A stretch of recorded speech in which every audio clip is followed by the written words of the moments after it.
Existe um trono colocado no mais alto lugar,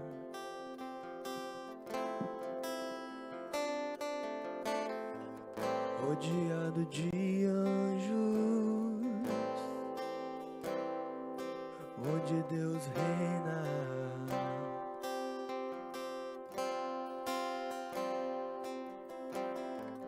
E a minha vida Ele governa, e a minha vida Ele governa. E esse rei veio a mim com seus olhos em chamas. Eu perguntei sobre os seus olhos, sorrindo me disse: oh, o fogo nunca dorme, o fogo nunca apaga, nunca apagará, não.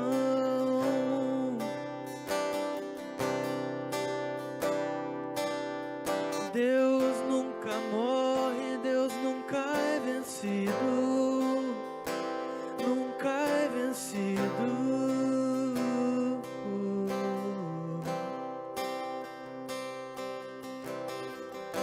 Existe um amor mais ciumento que a morte.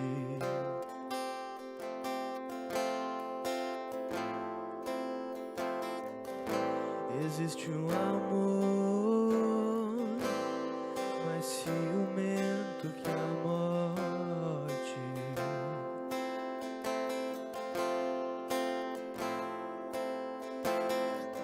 E a minha vida Ele governa, e a minha vida Ele governa.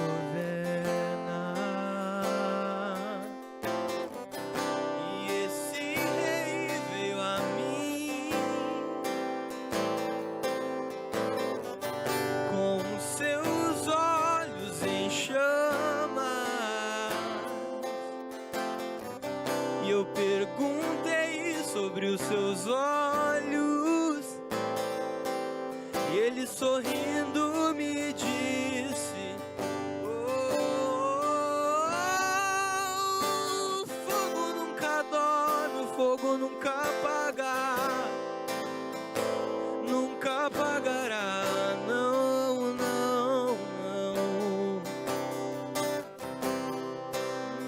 Deus nunca morre, Deus nunca é vencido, nunca é vencido.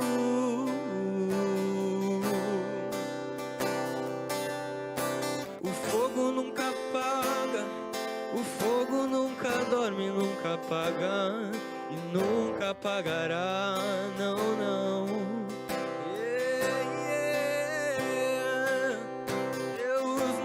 Morre, Deus nunca é vencido, nunca é vencido, não, não, não.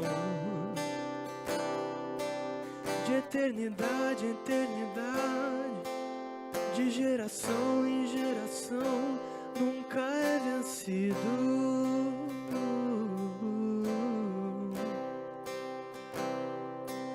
De eternidade em eternidade, de geração em geração, nunca é vencido.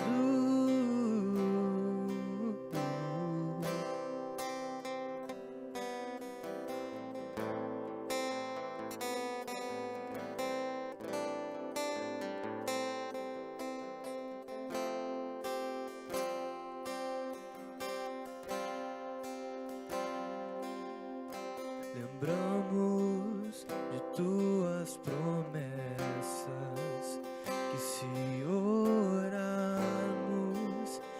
nos humilharmos, o Senhor virá sarar nossa terra.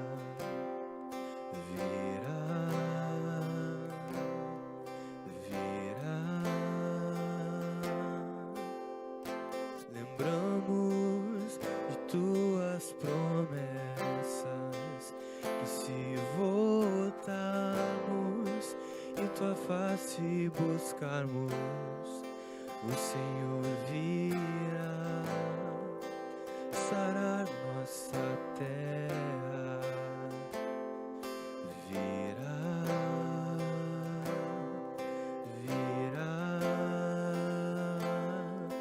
a nós.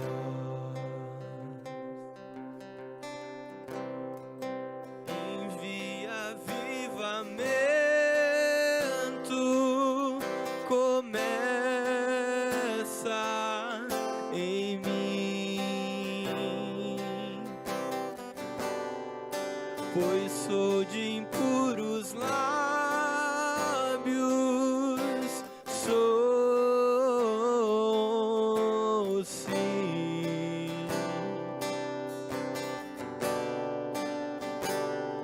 Os meus olhos viram Rei, a sua glória vislumbrei, sim, a viva começa em mim.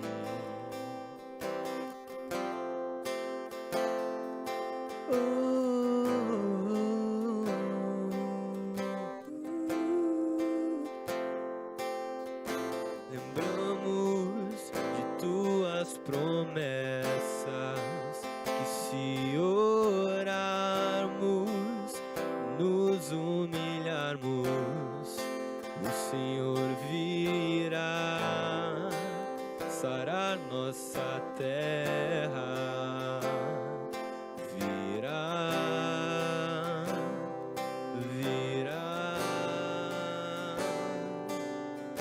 Lembramos de tuas promessas, que se voltarmos e tua face buscarmos, o Senhor virá sarar nossa terra, virá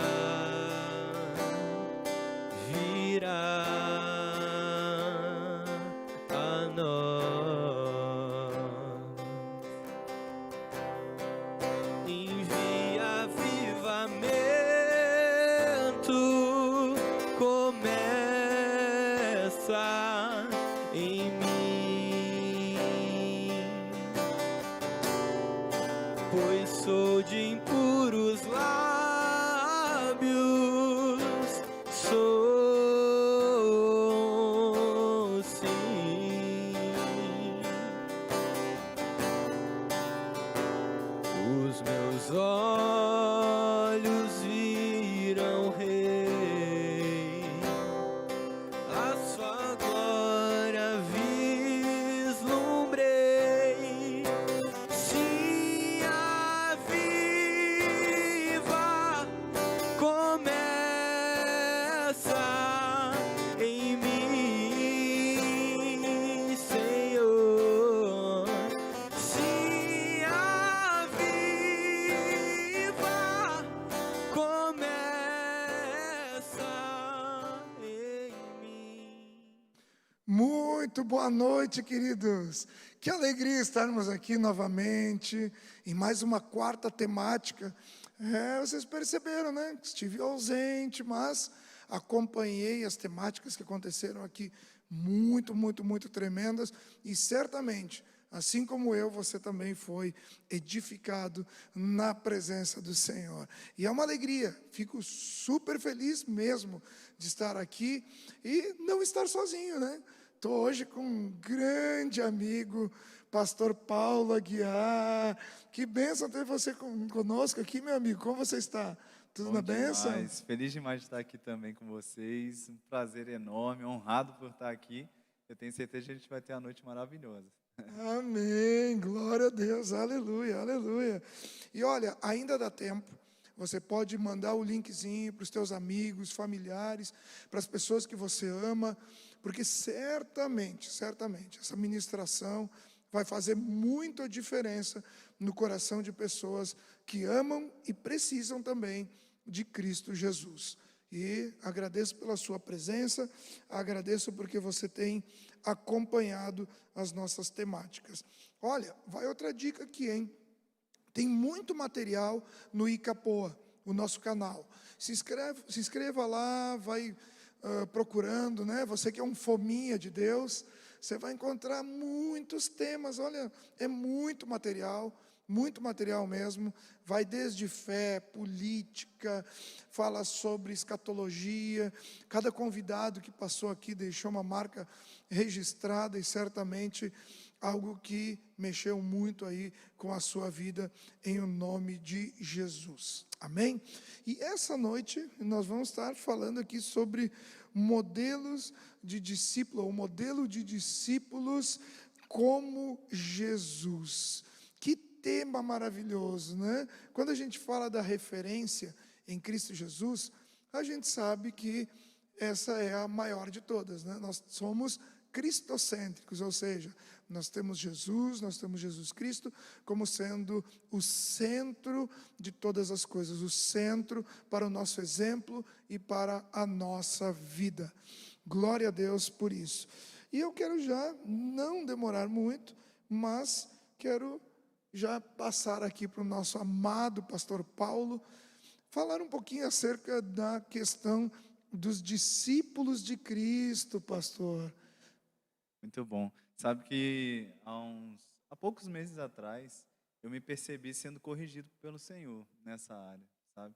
Porque a gente na atividade ministerial, pastoral, e a gente pensando na igreja, né, tantas funções e programações, eu me senti sendo corrigido pelo Senhor nesse sentido de como eu estava fazendo discípulos. Eu estava fazendo discípulos como deveria, né? E aí eu percebi o puxão de orelha e falei, rapaz, eu preciso meditar sobre isso. Eu preciso pensar um pouco mais sobre isso, porque talvez eu esteja aqui com uma motivação super boa, mas cometendo alguns erros, né?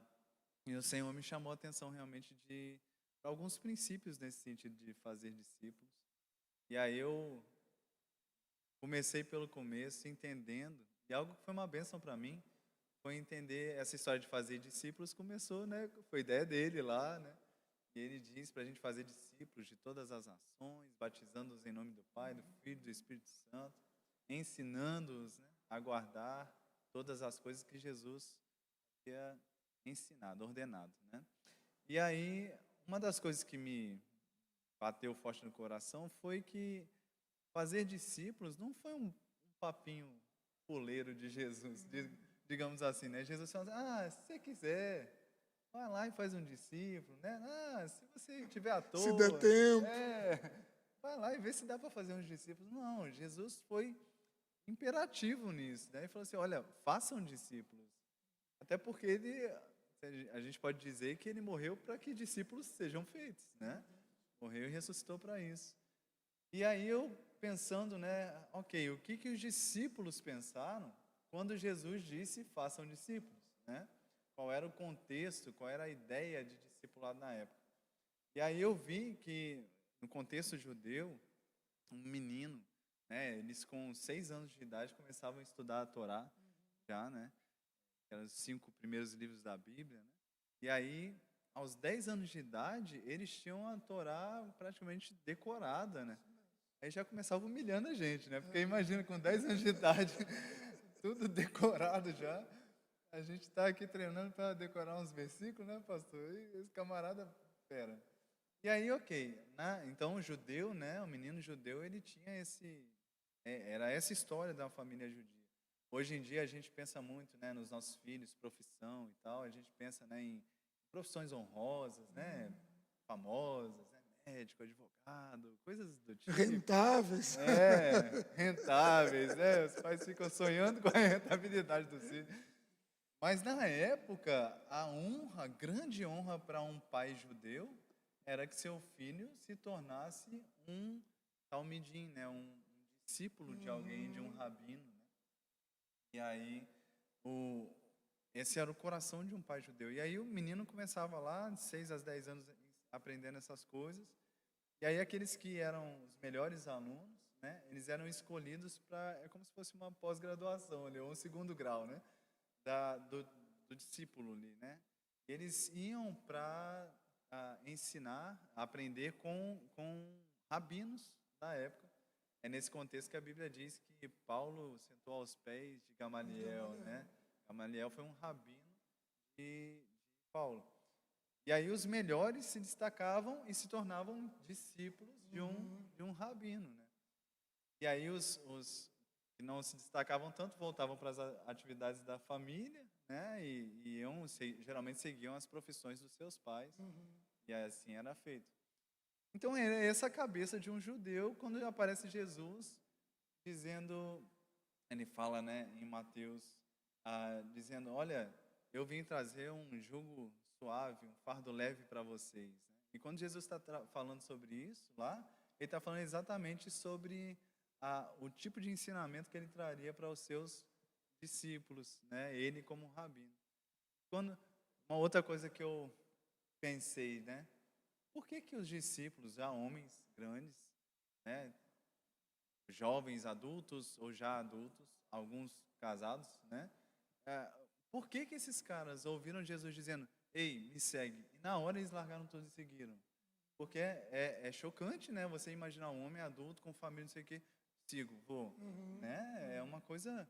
Por quê? É por causa exatamente dessa história do povo judeu, né? Porque para um judeu, isso era, uau, era a realização de um sonho para uma família judia.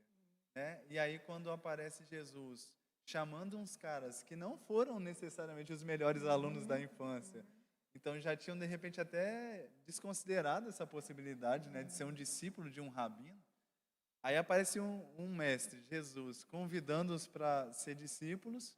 Aí eles são assim, uau, eu tenho uma segunda chance, né? Eu vou poder seguir um rabino, eu vou ter essa oportunidade. Então isso foi uma das coisas que me despertou nesse assunto, para entender o que se passava na cabeça de um judeu na época, quando Jesus chegava para ele e falava assim, você quer me seguir? Você quer ser meu discípulo? Ou seja, era a realização de um sonho de infância. Legal isso. Até porque eu acho muito bacana, veja só como é importante essa compreensão, né? Que é o caso de Nicodemos, quando se encontra com Jesus, né? Reconhece que ele é um mestre, né? Que é o rabi. Então, essa colocação, eu acho ela muito profunda, que é uma resposta. Porque, por exemplo, Levi deixa tudo e segue a Jesus, né? Que a Bíblia diz, imediatamente seguiu, passou a seguir Jesus. E era realmente um questionamento que às vezes fica, né? Pô, porque os caras iam deixar do nada a vida deles e tudo para estar seguindo a Cristo. Claro, porque na verdade, talvez até aquela aspiração, porque realmente, né, os discípulos da linha judaica, eles tinham uma honra diferenciada, né? E talvez eles tenham visto amigos deles, até irmãos, que foram escolhidos para ser discípulos e eles não foram. E de repente, já mais adultos, vem ali um tal de Jesus, um mestre, fazendo coisas tremendas, espetaculares, e ele ainda te chama, né? Quer dizer, ainda teve uma segunda chance. Muito bom isso, muito joia. Isso me despertou para entender, assim, coração, de onde nasceu, né? Da onde vem a definição de discipulado, né? Ou ser um discípulo, né? Qual era o peso Bacana. bíblico para isso, né? E isso me alegrou muito porque a honra, apesar de não sermos judeus, não estarmos dentro dessa cultura, imersos nessa realidade, mas a honra para nós deve ser exatamente a mesma. Uau, Deus me chamou, Jesus me chamou para ser o seu discípulo, mesmo agora, né? E trazendo para o contexto espiritual, nós podemos dizer, nossa vida, a primeira chance, a vida é sido perdida, né? Nossa vida também não tinha um futuro, né, preparado, muito bom. Aí Jesus aparece dizendo, ei, você quer ser meu discípulo? Né? Ou seja, ele restaura na nossa vida essa oportunidade de sermos discípulos, né? De seguirmos a um mestre maravilhoso. E ele começa o seu ministério dizendo, é isso que eu falei, né? Ele fala assim, eu anotei aqui, Mateus 11, 29 e 30. Ele aparece dizendo, tomai sobre vós o meu jugo e aprendei de mim, porque sou manso e humilde de coração. Está dizendo aqui, né? Aprendam de mim, né? Meu jugo aqui não é peso no sentido negativo, né? Mas ele está comparando a doutrina que ele ensinaria e a verdade que ele traria com a doutrina dos fariseus, que era pesada, né? Legalista. Ele está dizendo, meu jugo, a minha doutrina, o meu ensinamento, ele é leve, ele é suave, é graça, né? Aí ele fala, aprendam de mim, porque eu sou manso e humilde de coração, e achareis descanso para a vossa alma, porque o meu jugo é suave e meu fardo é leve. Então foi assim Jesus inaugurou o seu, né, fazia propaganda do seu ensinamento. Olha, eu sou o professor que vai deixar vocês em paz, né? Eu sou o professor que vai trazer graça para vocês e a vida de vocês vai ser mais leve, né? Imagina que propaganda maravilhosa. Muito bom mesmo. Muito, muito tremendo. Vamos lá, vamos ver aí. Ó. Ângelo César, glória a Deus, querido. Um grande abraço ao pastor Daniel e ao pastor Paulinho. Um abraço, querido, um abraço mesmo, Ângelo. Glória a Deus. Loriva Maria da Silva Moraes, lá de Canoas. Um beijão no coração, Maria. Que bom você estar acompanhando aí. O pessoal tá juntinho aí, né? Não tão firmes quanto acompanhando o Grenal, mas tão firmes. É, muito bom, glória a Deus, aleluia por isso. E olha, ainda dá tempo, hein? Vai convidando teus amigos aí, vai indicando que, com certeza, é algo muito, muito, muito importante, ok? Agora, veja que bacana isso, pastor. Nós estamos falando acerca de uma proposta que Jesus trouxe em meio a um momento onde as expectativas das pessoas não eram tão grandes assim, né? A gente para analisar o que eles tinham de conceito de espiritualidade era aquilo que vinha de uma constituição mosaica, da lei, aquilo que era ensinado pelos escribas, pelos doutores da lei, né? Então eles tinham essa imagem. Só que toda essa turma aí a gente sabe, né? Os zelotes, fariseus, saduceus, essênios, toda essa turma aí, eles não acolhiam muito o povo. Muito pelo contrário, né? Como você disse do fardo de Jesus, eles, né, colocavam fardos pesados, o que tornava talvez o relacionamento deles com Deus algo muito distante. E aí de repente vem Jesus com essa proposta maravilhosa de encontrar descanso para as vossas almas. Mas veja que então é uma questão, né? Você que eu reconheço como um mestre na palavra, né? E aqui quero fazer um abre e fecha parênteses.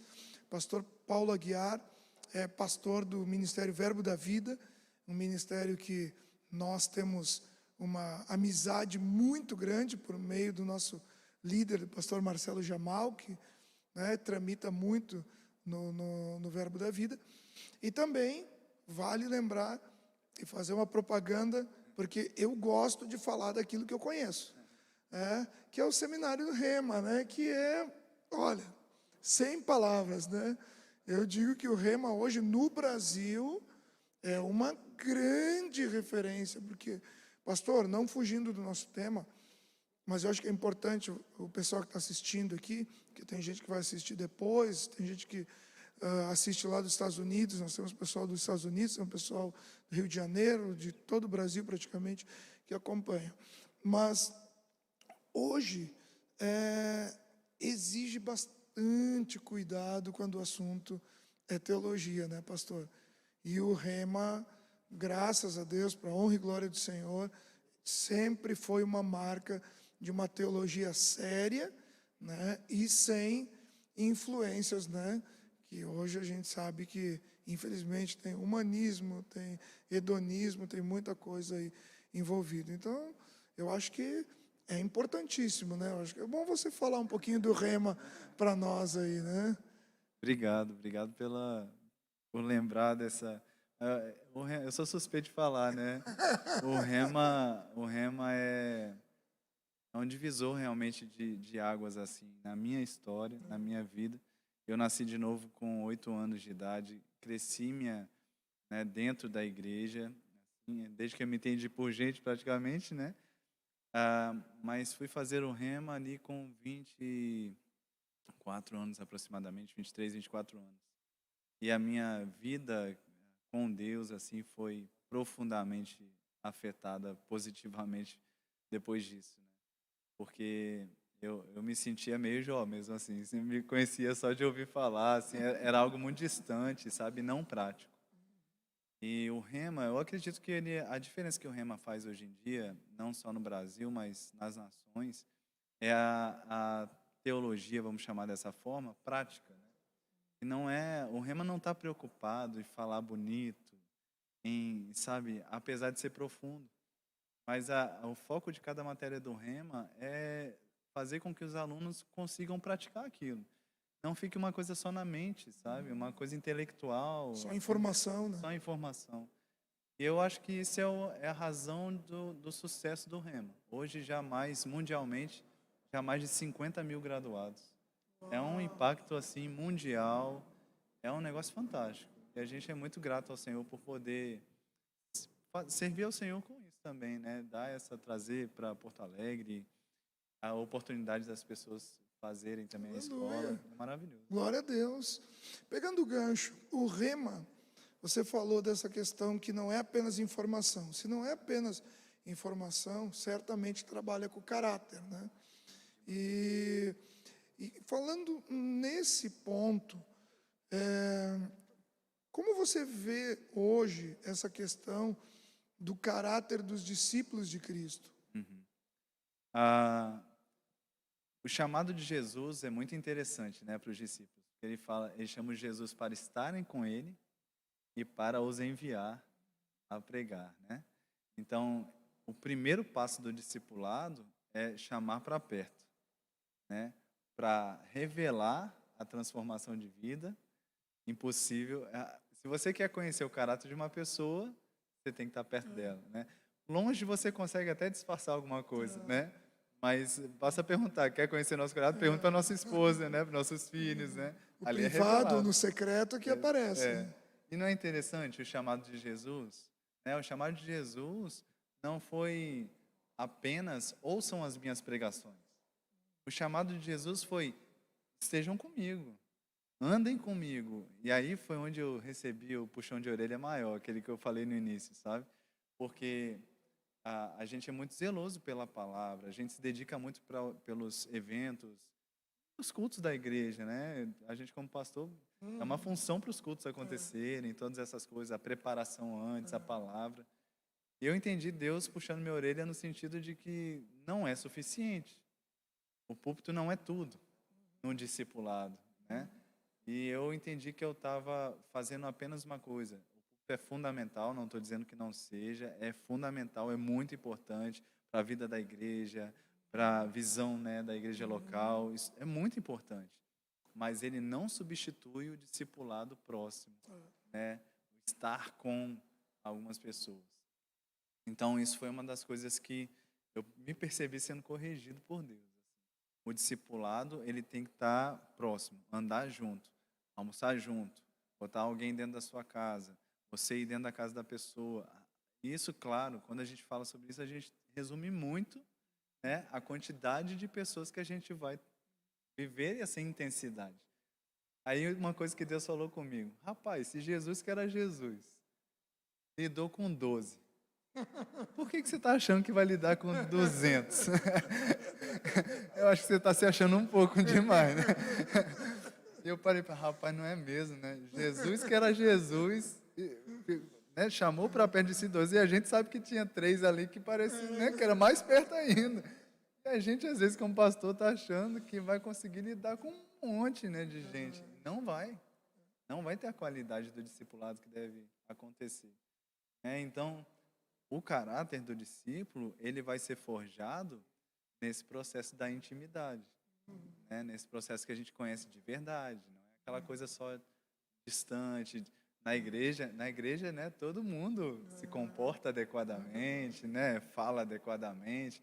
Lá fora, no trânsito, na hora que toma fechada, dentro de casa, ali se revela os 100%, né? Mas é interessante isso, porque eu acho que esse ponto que você abordou, que é a diferença do púlpito para o privado, né?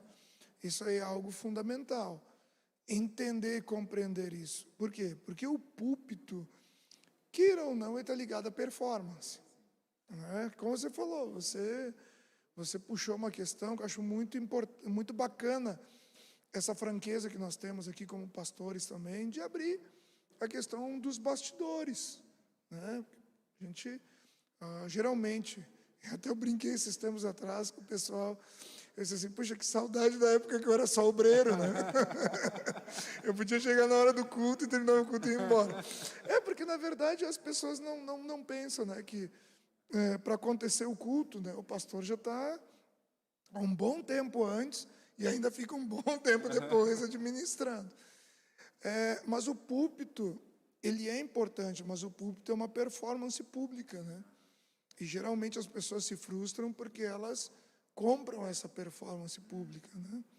Ao passo que o discípulo ou o discipulado, enfim, trabalha com a vida privada, trabalha com o coração, com o secreto, né? E automaticamente você mexe no secreto, você vai ter que trabalhar com o caráter. Você vai mexer no caráter. Você vai descobrir coisas e vai ter que talhar isso, né?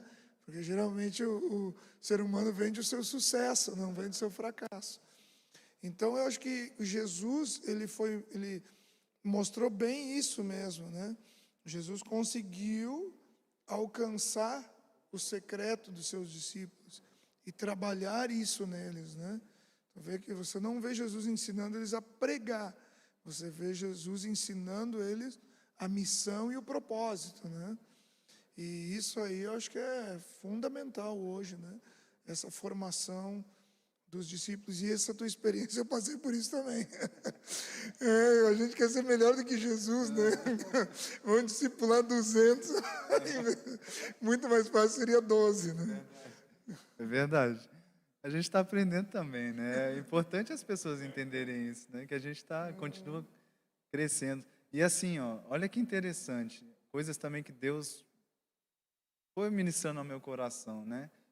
No momento que eu entendo que eu não vou dar conta de tanta gente, de discipular tantas pessoas, por consequência, me sinto responsabilizado por capacitar pessoas Isso. para fazerem aquilo que eu estava fazendo até então, né? Então, e aí eu não posso. Estou aqui com o conselho de Jetro a Moisés, né? Falando com ele lá. O sogrão chega para Moisés, Moisés lá com o coração todo, né? Fiel ao Senhor. A Bíblia diz que Moisés era fiel em todas as suas tarefas, ou seja, eu fico pensando, né, o que Deus mandou para Moisés lá para construir o tabernáculo, a quantidade de detalhe que tinha, e o camarada fez tudo exatamente como Deus pediu. Ele era um cara extremamente fiel, né? Eu creio que esse coração fiel, olha que coisa, estava levando ele para um lugar muito perigoso, porque eram milhões de pessoas no arraial de Israel, né? E aí Moisés querendo cuidar de todo mundo. Desde o outro lá que pegou a galinha do outro até o outro, né? Todas as coisas. E aí a Bíblia diz que o povo estava desfalecendo na fila, procurando, porque Moisés tinha um papel de julgador também, né? Não só do líder, mas o cara que julgava as coisas. Administrava as causas, né? E aí o pessoal lá na fila esperando, aí chega Jetro, olha aquela situação, estava Moisés, né? Aí ele fala, distribui, né? Líderes de 1000, líderes de 100, líderes, né? E aí organizou, e o conselho de Jetro foi, fala com Deus para ver se é isso mesmo, né? Aí Moisés consultou o Senhor, e aí viu que era isso mesmo e organizou. Eu creio que aquilo dali era Deus, né, a sombra ali da velha aliança, né, Deus mostrando um padrão adequado de discipulado, né, da gente não centralizar o discipulado em nós, mas multiplicarmos, né. Esse chamado de Jesus fazer discípulos, como eu falei no início, não foi um convitezinho de Jesus e também não foi um convite de Jesus, uma ordenança de Jesus apenas para homens, pessoas chamadas para os 5 dons ministeriais, né? Apenas para apóstolos, profetas, evangelistas, pastores e mestres. É para discípulos. Todo aquele que nasce de novo é chamado para fazer novos discípulos. Então eu acredito que se a gente cuidar bem, eu creio que Deus não estabeleceu um número, mas deixou a referência ali de Jesus, que não exagera muito, né? Se Jesus lidou com 12, então você vai dar conta de lidar com por aí, mais ou menos. Mas eu acredito que se a gente fizer bem o trabalho com algumas pessoas que estiverem ao nosso redor, nesse contato, né, de se aproximar mais, acompanhar a vida, sabe? A gente, né, hoje está dedicado ao ministério de forma mais intensa, né? Integral. Mas algumas pessoas podem estar nos assistindo e podem dizer, pai, 1 milhão de coisas, como é que eu vou fazer isso? Faça um, né? Faça uma, acompanhe uma pessoa, ensine o que você sabe para uma pessoa, sabe? Ou faça 2 se você puder. Faça o que você pode fazer. Faça discípulos, né? Multiplique isso. Então, isso foi o que queimou no meu coração. Eu acredito que não há outra forma da gente transformar de fato profundamente pessoas a não ser esse processo. Uma outra coisa que Deus me corrigiu. Rapaz, se eu inventei um processo, né, uma forma de fazer discípulos, vocês ficam querendo inventar outro jeito. Eu ia chegar nessa aí, né? As estratégias de fazer discípulo. Então, E a gente está vendo hoje um movimento muito forte, graças a Deus, eu digo, a igreja está crescendo, né? A igreja no sentido geral, né? Muita gente se convertendo, muitos lugares grandes com muitas pessoas. Tudo é muito bom, é muita gente sendo salva, muita gente recebendo da palavra, né? Templos lotados. A gente, quando encontra pastores que amam o Senhor, nossa conversa aqui antes estava sendo sobre crescimento da igreja, como é que a gente põe mais gente para dentro da igreja. É a nossa conversa. tudo Né? vira estratégia. Né? Isso é uma bênção, graças a Deus. O Brasil é do Senhor e cada vez mais pessoas vão ser salvas e as igrejas vão crescer.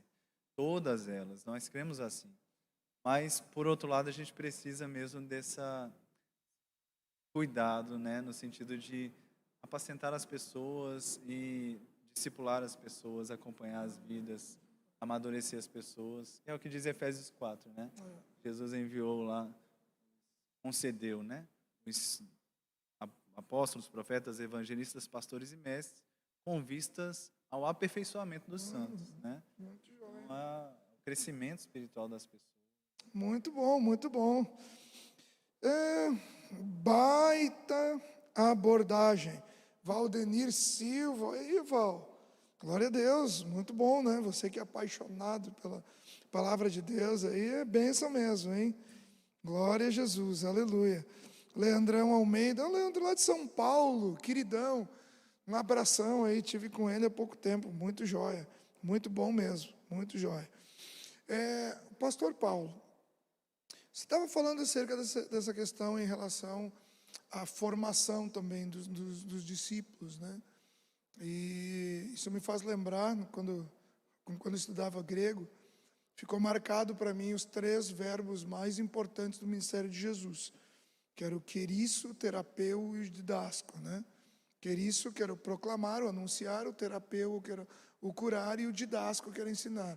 Dos 3, o que mais se usou para identificar ou ilustrar o ministério de Jesus foi o didasco, que era o ensino. Né? Então, acho que hoje nós temos muita informação, muita mesmo. Né? Tá aqui, isso aqui a gente tem tudo, né? Não tem como errar. O pessoal busca e cavoca, e você quer um estudo, uma pregação, e isso é bom, glória a Deus. Não é ruim, não, né? A questão é como se usa. Mas ainda, você começou falando, usou o exemplo aos pés de Gamaliel, né? Mas eu acho que o ensino pelo discipulado, o ensino desse chamado repasse, né, de uma pessoa para outra, faz muita diferença, né? Muita diferença. E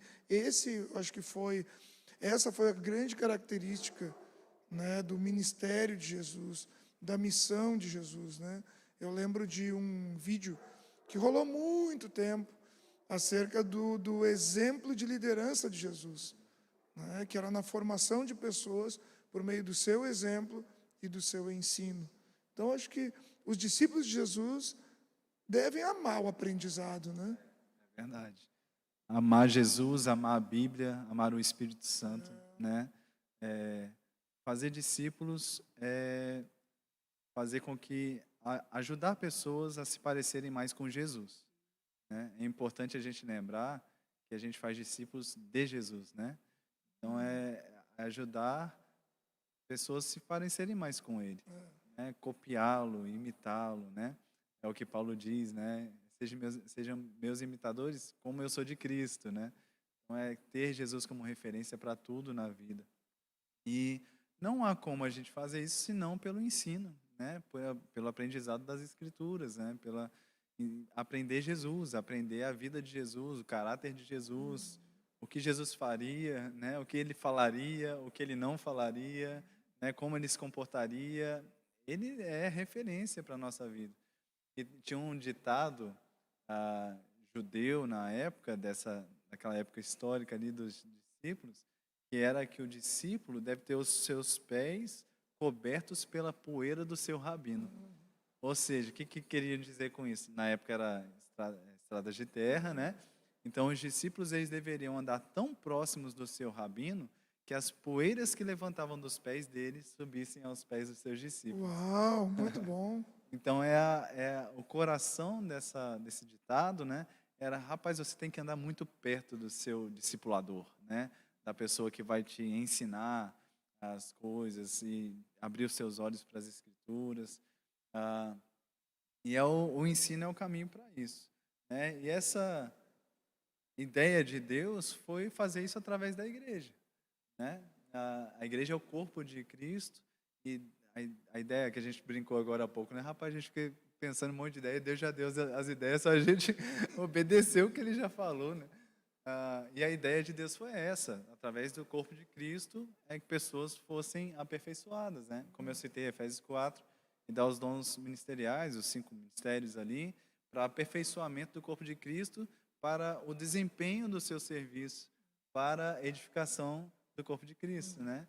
Ou seja, aperfeiçoamento dos santos, né? Para o desempenho do seu serviço, para a edificação do corpo de Cristo. Então, olha que cenário maravilhoso, né? Deus ungindo pessoas, né, com o Espírito, com a capacidade sobrenatural para, através dos 5 dons ali, serem uma bênção na vida da igreja.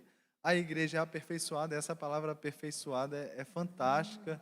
Uma das utilidades dela na Bíblia mesmo, no contexto, é uma passagem, quando Jesus chama 2 discípulos, que eram irmãos, André e o outro, não me lembro o nome, mas vai chamar os discípulos, eles estavam consertando as redes, né, pescadores e consertando as redes. Não tenho experiência com pesca, mas eu sei que a rede vai se alargando com o tempo, né? Eles estavam consertando. E aí, essa palavra consertando é a mesma palavra grega usada para aperfeiçoamento lá em Efésios 4.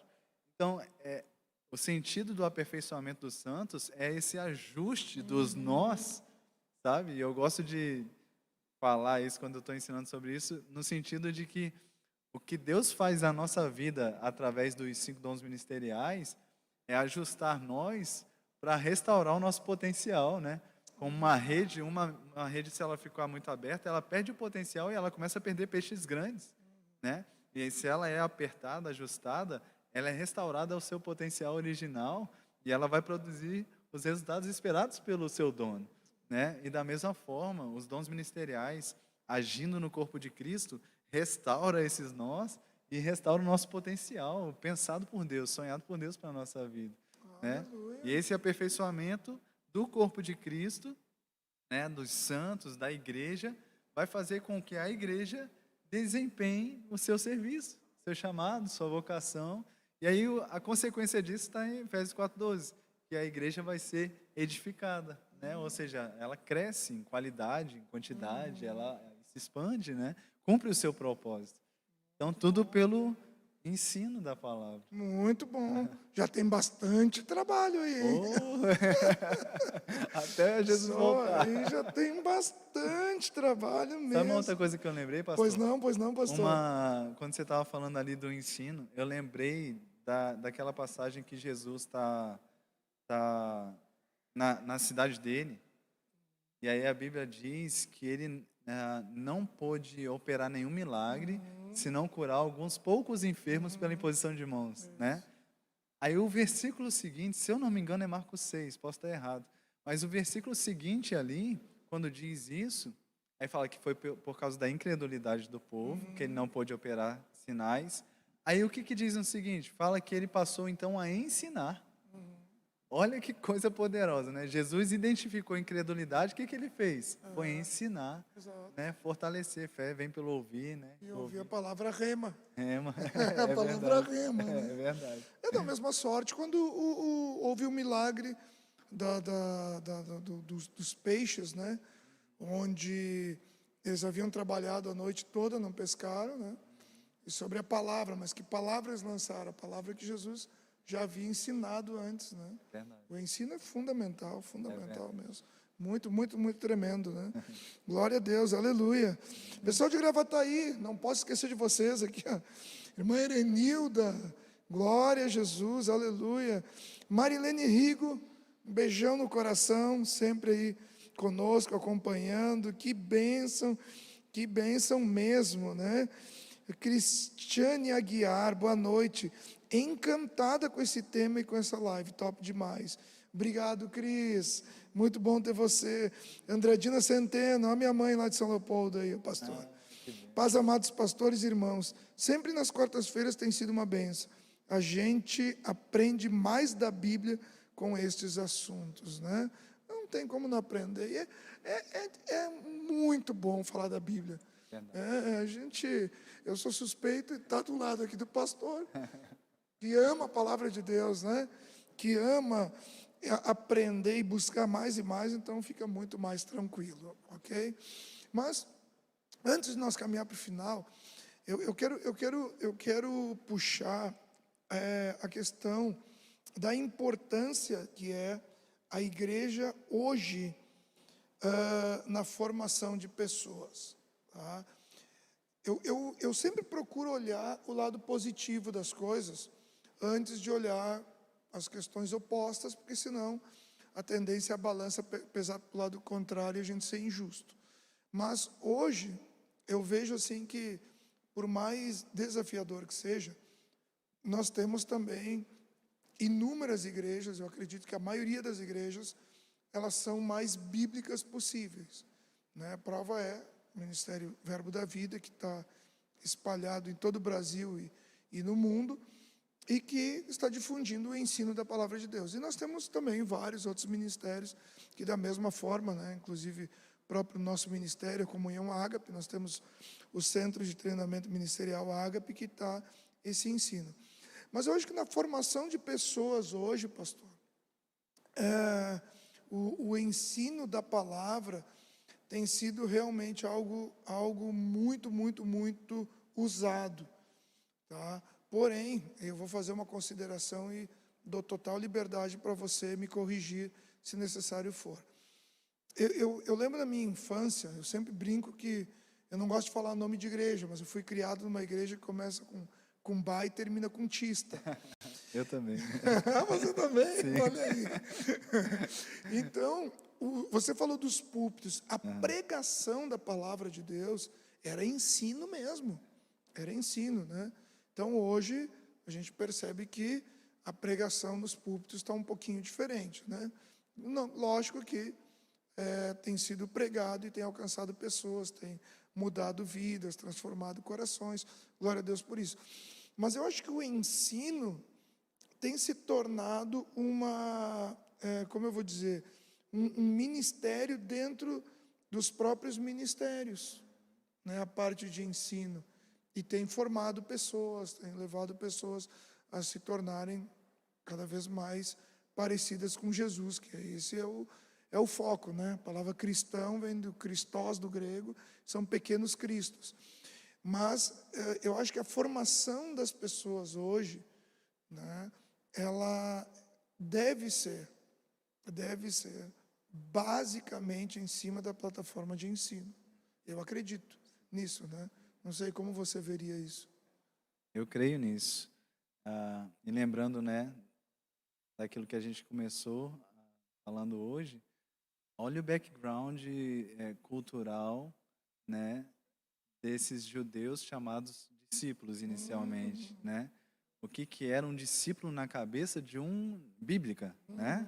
Não era um camarada assim que não sabia nada. Na época, a Bíblia deles era o Velho Testamento, né? Apenas, mas eram os caras que conheciam muito, né? Mesmo que não tivessem sido os melhores alunos, mas todos eles necessariamente deveriam ser bons alunos, né? É porque eles, a cultura proporcionava isso desde a mais tenra infância. Meu filhinho tem 6 anos, o meu mais novo, e eu fico imaginando, cara, meu filho mais novo já, se ele fosse um menino judeu na época, ele já estava aprendendo os 5 primeiros livros da Bíblia para decorar, né?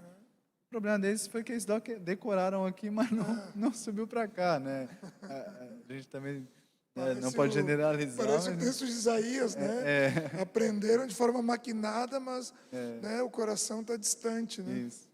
Mas assim, trazendo hoje para a nova aliança, a gente tendo hoje, né, o Espírito Santo habitando em nós, a gente tendo a unção que nos ensina a verdade, que nos guia à verdade, né? A gente tendo hoje essa possibilidade de aprender algo que já aconteceu, né? E aí eu comparo também a gente, né, para não ser injusto com os judeus da velha aliança, era algo que aconteceria. Eu acho que a imagem deles que eu tenho deles na época é aquilo que a gente vê o Apocalipse hoje, né?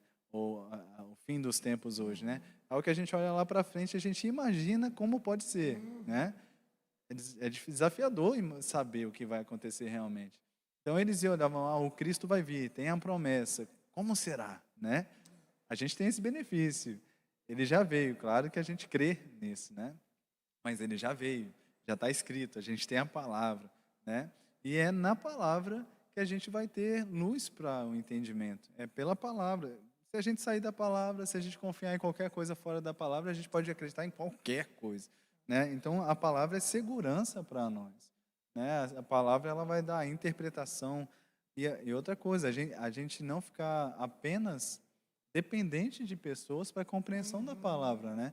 Então vão ter mestres, apóstolos, profetas, evangelistas que vão nos ensinar para a gente poder depois poder abrir nossa Bíblia e a gente mesmo ter a nossa experiência com a palavra, né? A gente não ficar sempre dependente de alguém que vai pregar alguma coisa e a gente só sabe a palavra por algo que alguém disse, né? É mais ou menos o que acontecia há muitos, não tantos anos atrás, mas anos atrás, quando a palavra era ensinada em latim, né? E as pessoas iam lá, ouviam as cultos, as missas em latim e saíam de lá só com um ponto religioso marcado, né? Mas e aí, né? Então hoje nós temos a palavra habitando em nós temos a palavra inspirada por Deus nas nossas mãos, tablet, celular, com 300 versões que a gente pode ler, né? Bíblias de estudo, a gente tem todo o recurso disponível e é pela palavra que a gente vai desenvolver todas as coisas. E olha só, eu creio profundamente, pastor, e a gente que ama o ensino, ama a palavra, sabe? Eu creio profundamente que nós de fato precisamos trazer, honrar os nossos púlpitos com a exposição das Escrituras e ponto. Amém, é verdade. É É suficiente. verdade, é verdade. Sabe que eu estava mesmo pensando isso, e eu vou contar algo assim, sem vaidade, né? Mas eu fui convidado para ministrar num evento que era sobre graça, né? E aí, o nosso ministério, né, acho que a gente caminha muito bem com o Verbo da Vida por causa disso, né? A gente é muito da área de ensino também. E eu lembro que o pessoal falou e disse assim, puxa, quanto tempo que não ouvia uma palavra de ensino. E isso soou bom e desagradável ao mesmo tempo. Sim. Bom, claro, que joia. Fui lá, trouxe uma palavra de ensino, o pessoal reconheceu. Mas o desagradável é que você percebe que hoje a questão do púlpito mesmo não se usa mais, né, a linha de ensino, né? Eu acho que não estou aqui julgando, mas existem outras tantas abordagens e outras tantas linhas, né? Hoje mesmo a gente sabe que até vamos profetizar, né? Uma pequena influência coaching nos nossos púlpitos, né? Então se perde um tanto da graça e do ensino, né? Isso realmente é algo muito perigoso. E você estava falando da questão judaica, quando você vai a Israel, você vê os judeus ortodoxos ainda hoje, quando eles levam o pai, né, que tem essa missão, leva o menino para a escola, você ainda vê, né, judeus caminhando e tomando, que a gente chama, né, tomando a lição da Torá, enfim, das crianças na rua, caminhando, criança recitando. Então, realmente é algo interessante, né? A própria palavra inculcarás, né?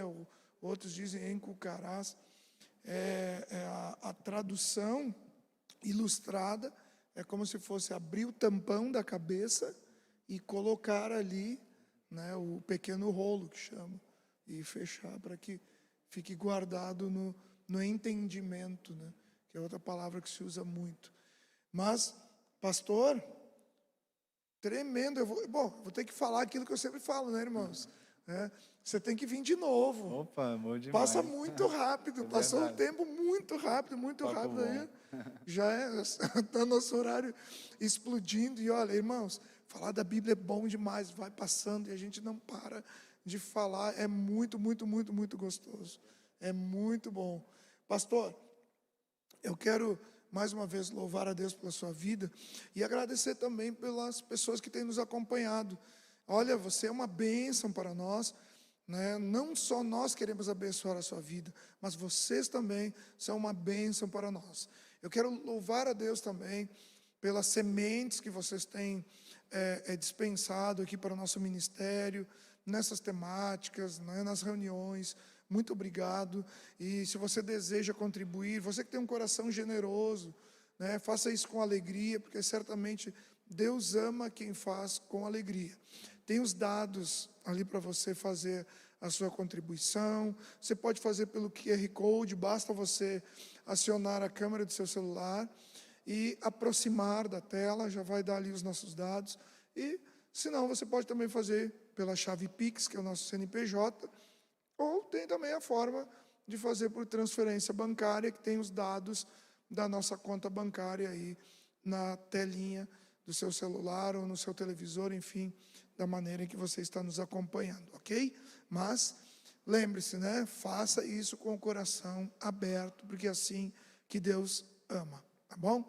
Mas nós não vamos encerrar essa live sem orar por você, ok? Então, eu quero dar oportunidade para o pastor Paulo, né, meu querido, que eu carinhosamente chamo ele de Paulinho, né? Porque, olha, se você conhecer ele, você vai ver. Não tem como não chamar ele de Paulinho. Ele é muito queridão, é um queridaço ele, né? Mas o pastor Paulo vai fazer as considerações finais e depois vou pedir para que você abençoe a vida dos nossos irmãos e irmãs que têm nos acompanhado. Amém. Obrigado, pastorzão. Bom demais. Eu estou feliz demais de estar aqui.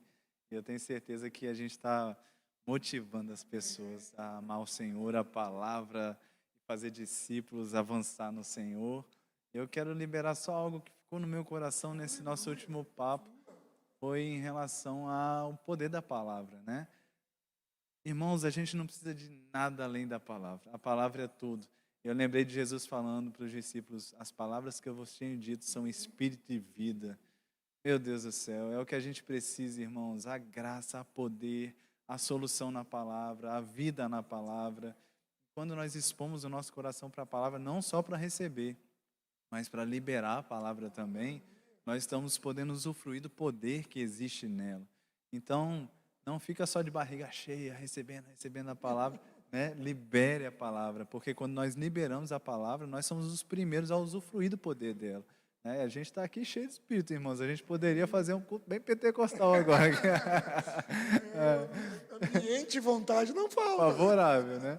Bom demais. E eu creio, nós vamos orar por vocês e a gente crê mesmo no Senhor tocando a sua vida. E você recebendo hoje à noite esse avivamento pela palavra, amor por fazer discípulos, por obedecer ao Senhor.